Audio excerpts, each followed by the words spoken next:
All right, my name is Chuck Bentley, and I had a very unique position with C&C in that I sailed C&C Yachts and was lucky enough to manage the custom division for a couple of years with Eric Bruckman.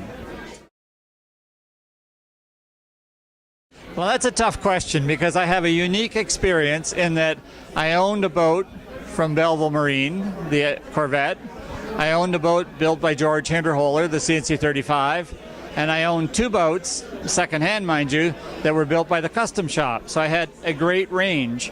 And of the boats I personally owned, the boat that was built at Manitou was my favorite, just because it was just a great sailing boat.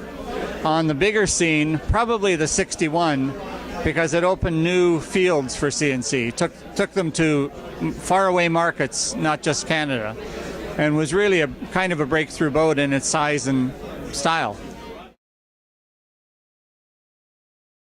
Well, C&C came at a time when, of course, fiberglass yachts were new.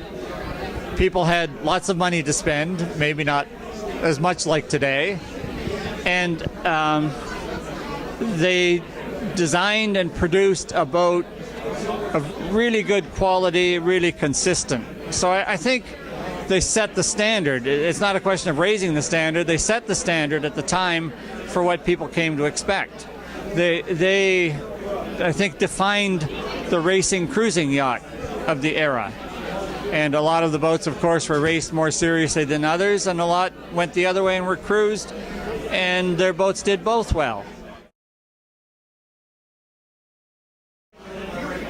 That's a hard question. I mean, as a Canadian, the dollars were quite different in those days. They were, at the time, for a while, sort of the only boat you could buy reasonably. You know, you couldn't import various other boats into the country. And they provided a lot of us with a fabulous sailing experience that we might not have otherwise had. They were the intro, and for me, they were the beginning and the end of my sailing.